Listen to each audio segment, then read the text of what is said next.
Sometimes we forget that people live lives separately from ours. Well, it's not that we forget that, it's just that it slips our mind, especially in situations where we are handling something the way we think it should be handled, and anyone that isn't handling it that way is crazy.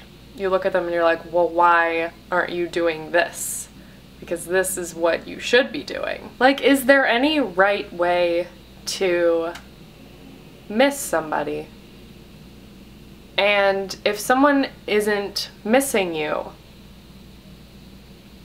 the way that you're missing them, does that make it less valid? Or if someone isn't showing you love the way that you show love, does it make it less valid? I do think it's important that we find the people who show love in a similar way that we show love, so we don't feel so alone. I just think it's so easy to feel alone if no one else is feeling the way that you're feeling. Just in general, people deal with things differently. Let's say grief, like you've lost someone.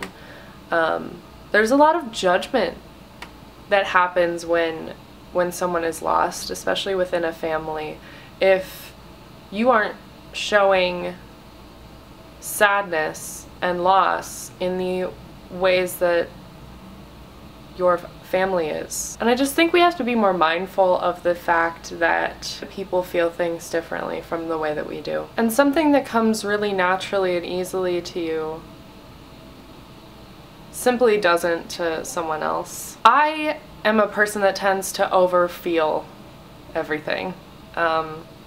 Every emotion, no matter what. I feel it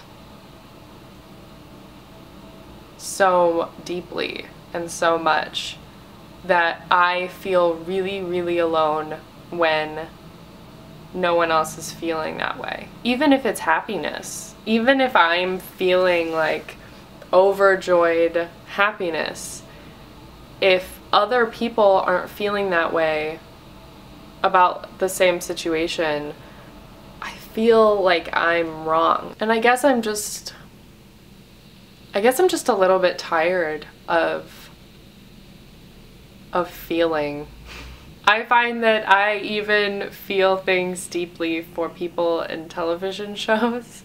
I get really emotionally invested in characters in movies and television shows to a point where I will cry, I will be very angry, I will get in a bad mood if something bad happens in a show. And I think that that's a combination with the way that I feel things and empathy. Whenever somebody is feeling something, I feel it too. If they're talking to me about a problem or even an exciting thing that's happened to them, I feel like I'm quite good at looking at a situation from their perspective. And I often physically feel whatever it is that they are feeling. Or I want to. And if a person isn't talking to me enough or explaining how they're feeling, it's hard for me to kind of see where they're at. This is so second channel. I can't put this on my main channel.